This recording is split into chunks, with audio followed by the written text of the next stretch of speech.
Cement ಉದ್ಯಮಿ CJ Roy ಆತ್ಮಹತ್ಯೆ ಪ್ರಕರಣಕ್ಕೆ ಸಂಬಂಧಪಟ್ಟಂತೆ ರಾಜ್ಕುಮಾರ್ ಪಾರ್ಕ್ನಲ್ಲಿ ರಾಯ್ ಅವರ ಅಂತ್ಯ ಸಂಸ್ಕಾರವನ್ನ ಮಾಡಲಾಗುತ್ತೆ.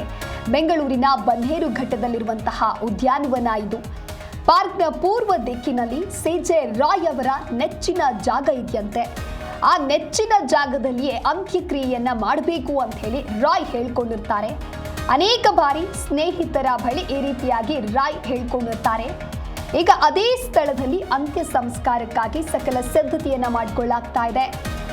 ಬನ್ನೇರು ಘಟ್ಟದ ಕ್ಯಾಸ್ಕ್ಯಾಡ್ನಲ್ಲಿರುವಂತಹ ಪಾರ್ಕ್ ಇದು. ಪಾರ್ವತಮ್ಮ ರಾಜ್ಕುಮಾರ್ ಅವರು ಉದ್ಘಾಟನೆ ಮಾಡಿದಂತಹ ಪಾರ್ಕ್. ಆ ಪಾರ್ಕ್ನ ಪೂರ್ವ ದಿಕ್ಕಿನಲ್ಲಿ ಸಿಜೆ ರಾಯ್ ಅವರ ನೆಚ್ಚಿನ ಜಾಗ ಇದು. ಅನೇಕ ಬಾರಿ ಇವರ ಸ್ನೇಹಿತರ ಬಳಿಯೂ ಕೂಡ ಅವರು ಇದೇ ರೀತಿಯಾಗಿ ಹೇಳ್ಕೊಂಡಿದ್ರಂತೆ. ಹಾಗಾಗಿ ಅದೇ ಜಾಗದಲ್ಲಿ ಈಗ ಅಂತ್ಯ ಸಂಸ್ಕಾರವನ್ನು ಮಾಡೋದಕ್ಕೆ ಸಿದ್ಧತೆಗಳು ಕೂಡ ಆಗಿದೆ. ನೆಚ್ಚಿನ ಸ್ಥಳದಲ್ಲಿ ಹಣ್ಣಿನ ಗಿಡಗಳನ್ನು ಮಾತ್ರ ನೆಡಲಾಗಿತ್ತು. ಯಾವುದೇ ಕಟ್ಟಡಗಳನ್ನು ಅಲ್ಲಿ ನಿರ್ಮಾಣ ಮಾಡಿರಲಿಲ್ಲ. ಈಗ ಅದೇ ಸ್ಥಳದಲ್ಲಿ ಅಂತ್ಯ ಸಂಸ್ಕಾರಕ್ಕಾಗಿ ಸಿದ್ಧತೆಯನ್ನ ಮಾಡಿಕೊಳ್ಳಲಾಗಿದೆ.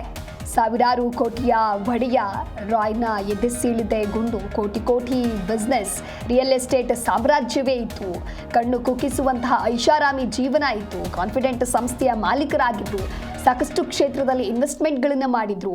ತಮ್ಮ ಎದೆಗೆ ತಾವೇ ಹೊಡೆದುಕೊಂಡು ಪ್ರಾಣ ಪಟ್ಟಿದ್ದಾರೆ. ತಾನೇ ಕಟ್ಟಿ ಬೆಳೆಸಿದ ಸಾಮ್ರಾಜ್ಯದಲ್ಲಿಯೂ ಕೂಡ ಉಸಿರನ್ನ ಚೆಲ್ಲಿದ್ದಾರೆ. ಹಾಗಾಗಿ ಇದು ದೊಡ್ಡ ಮಟ್ಟದಲ್ಲಿಯೂ ಕೂಡ ಚರ್ಚೆ ಆಗ್ತಾ ಇದೆ. ಎಷ್ಟೆಲ್ಲ ಐಷಾರಾಮಿ ಜೀವನ ಇದ್ರೂ ಕೂಡ ಕೇವಲ ಒಂದು ರೇಡ್ಗಾಗಿ ಹೆದರಿ ಪ್ರಾಣವನ್ನು ಇವರು ಕಳೆದುಕೊಂಡ್ರ ಅಥವಾ ಇದಕ್ಕೆ ಬೇರೆ ಯಾವುದಾದ್ರೂ ರೀತಿಯಾದಂತಹ ಕಾರಣಗಳು ಇದೆಯಾ ಅನ್ನುವಂತಹ ಸಾಕಷ್ಟು ಅನುಮಾನಗಳು ಹಾಗೆ ಗೊಂದಲಗಳು ಸೃಷ್ಟಿ ಆಗ್ತಾ ಇದೆ. ಒಂದು ಕಡೆ ರಾಯ್ ಸಾವಿನ ಸುದ್ದಿ ರಿಯಲ್ ಎಸ್ಟೇಟ್ ಸಾಮ್ರಾಜ್ಯವನ್ನೇ ನಡಗಿಸಿದೆ.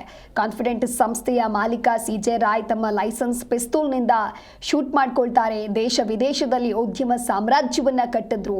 ಬೆಂಗಳೂರಿನ ರಿಚ್ಮಂಡ್ ಸರ್ಕಲ್ನಲ್ಲಿರುವಂತಹ ತಮ್ಮ ಕಚೇರಿಯಲ್ಲೇ ಐಟಿ ಅಧಿಕಾರಿಗಳ ಸಮ್ಮುಖದಲ್ಲಿಯೇ ಗುಂಡು ಹೊಡೆದುಕೊಂಡು ಸಾವಿಗೆ ಶರಣಾಗಿದ್ದಾರೆ. ಕೋಟ್ಯಾಂತರ ರೂಪಾಯಿ ಹಣ ಇತ್ತು.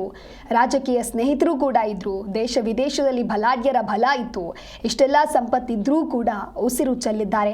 ಅಷ್ಟಕ್ಕೂ ಆತ್ಮಹತ್ಯೆ ಹಾಗಾದ್ರೆ ಇವರು ಮಾಡ್ಕೊಂಡಿದ್ದು ಯಾಕೆ, ಯಾವ ಕಾರಣದಿಂದ? ಮೇಲ್ನೋಟಕ್ಕೆ ನೋಡ್ತಾ ಹೋಗೋದಾದ್ರೆ ಐಟಿ ಅಧಿಕಾರಿಗಳ ಚಿತ್ರಹಿಂಸೆ ಏನಾದರೂ ಸಾವಿಗೆ ಕಾರಣ ಆಯ್ತಾ? ಈ ಒಂದು ಆಂಗಲ್ನಲ್ಲಿಯೂ ಕೂಡ ಸದ್ಯ ತನಿಖೆ ಆಗ್ತಾ ಇದೆ. ಇನ್ನು ಇತ್ತೀಚೆಗೆ ಕಾನ್ಫಿಡೆಂಟ್ ಗ್ರೂಪ್ ಹಾಗೂ ಸಿಜೆ ರಾಯ್ ಅವರ ಮೇಲೆ ಆದಾಯ ತೆರಿಗೆ ವಂಚನೆಯ ಹಿನ್ನೆಲೆಯಲ್ಲಿ ಕೇರಳದ ಕೊಚ್ಚಿಯಿಂದ ಬಂದಂತಹ ಆದಾಯ ತೆರಿಗೆ ಇಲಾಖೆ ದಾಳಿಯನ್ನು ಕೂಡ ನಡೆಸಿರುತ್ತೆ. ಬೆಂಗಳೂರಿನಲ್ಲಿ 3 ದಿನಗಳಿಂದಲೂ ಕಾನ್ಫಿಡೆಂಟ್ ಗ್ರೂಪ್ ಕಚೇರಿಯಲ್ಲಿ ಶೋಧ ಕಾರ್ಯಾಚರಣೆಯನ್ನ ಮಾಡಲಾಗ್ತಾ ಇರುತ್ತೆ. ಕಳೆದ ತಿಂಗಳು ಕಚೇರಿಯಲ್ಲಿ ನಡೆದಂತಹ ದೊಡ್ಡ ಮಟ್ಟದ ದಾಳಿಯಲ್ಲಿ ಕೆಲವು ದಾಖಲೆಗಳನ್ನ ಐಟಿ ಅಧಿಕಾರಿಗಳು ಪರಿಶೀಲಿಸಿ ವಶಪಡಿಸಿಕೊಂಡಿರ್ತಾರೆ. ಅದರ ಬೆನ್ನಲ್ಲೇ ಮತ್ತೊಮ್ಮೆ ದಾಳಿ ನಡೆದಿರುತ್ತೆ. ಹಾಗಾಗಿ ಈ ದಾಳಿಯಿಂದ ಸಿಜೆ ರಾಯ್ ಕಂಗಾಲ್ ಆಗಿದ್ರು ಅನ್ನುವಂತಹ ಮಾತುಗಳು ಕೂಡ ಕೇಳಿ ಬರ್ತಾ ಇದೆ. ಮಧ್ಯಾಹ್ನ 12 ಗಂಟೆ ಅಷ್ಟೊತ್ತಿಗೆ ಬೆಂಗಳೂರಿನ ಕಾನ್ಫಿಡೆಂಟ್ ಗ್ರೂಪ್ ಕಚೇರಿಗೆ ಐಟಿ ಅಧಿಕಾರಿಗಳ ಆಗಮನವಾಗುತ್ತೆ.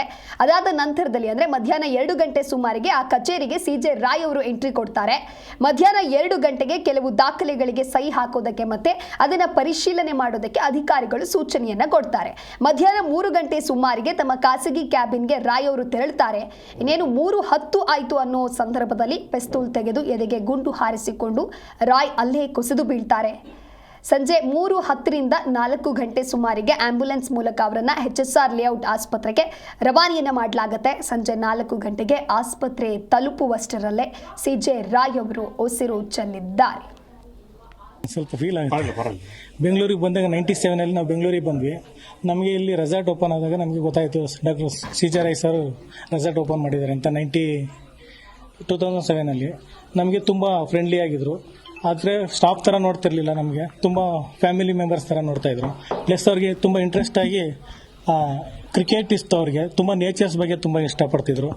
ಎಲ್ಲ ಸ್ಟಾಫ್ನು ತುಂಬ ಕರುಣೆಯಿಂದ ನೋಡಿ ತುಂಬ ಪ್ರೀತಿಯಿಂದ ನೋಡ್ತಾಯಿದ್ರು. ಅವ್ರಿಗೆ ಇಲ್ಲದ್ದು ನಮಗೆ ತುಂಬ ದುಃಖವಾಗಿದೆ. ಪ್ರತಿ ವರ್ಷ ಇಲ್ಲೇ ಬರ್ತ್ಡೇ ಸೆಲೆಬ್ರೇಟ್ ಮಾಡ್ಕೊತಾ ಇದ್ರು.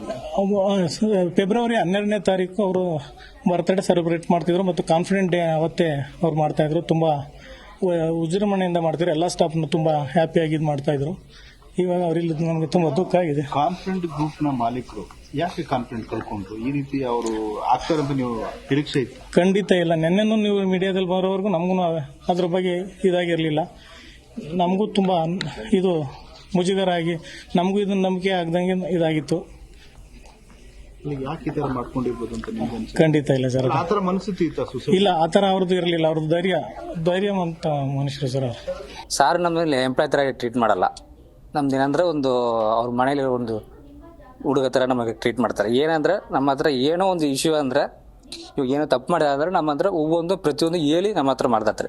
ಇವಾಗ ನಾವು ಇಲ್ಲಿ ಒவ்வೊಂದು ನಾವು ಮಾಡಿರೋದು ಸಾರ್ ಅವರು ಏನು ಇಂಟ್ರೆಸ್ಟ್ ಈಗ ಈ ಗಿಡ ಹಾಕಿದ್ರೆ ಅಂದ್ರೆ ಅವ್ರು ಏನು ಬೇಕಂದ್ರೆ ಇಲ್ಲಿ ಗಿಡ ಇಡಬೇಕಂದ್ರೆ ಅವ್ರು ಹೇಳಿದ ಪ್ರಕಾರ ಎಲ್ಲ ಮಾಡಿದ್ವಿ.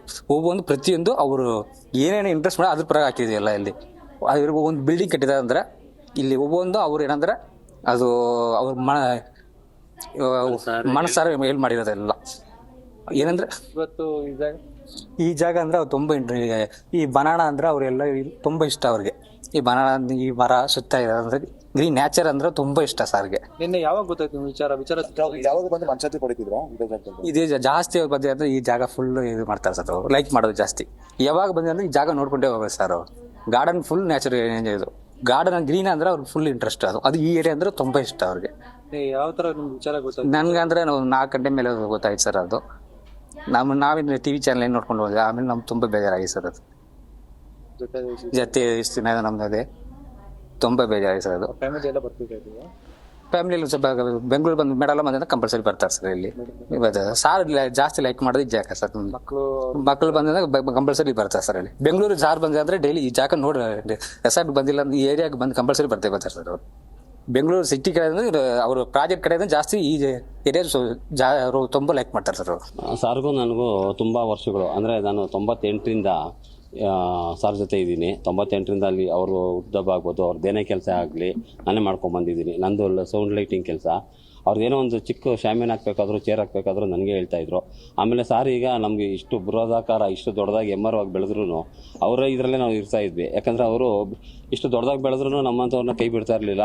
ನಮಗೆ ಕರೆದು ಕೆಲಸ ಹೇಳೋರು. ದುಬೈಯಲ್ಲಿದ್ದರು, ಅವ್ರು ಅಲ್ಲಿಂದನೇ ಫೋನ್ ಮಾಡಿ ಕನ್ನಡದಲ್ಲೇ ಮಾತಾಡ್ತಾಯಿದ್ರು. ಕನ್ನಡದಲ್ಲಿ ಮಾತಾಡಿ ನಮಗೆ ಮನ್ರಾಜ್ ಈ ಥರ ಕೆಲಸ ಇದೆ ಮಾಡಪ್ಪ ಅಂತ ಹೇಳ್ತಾಯಿದ್ರು.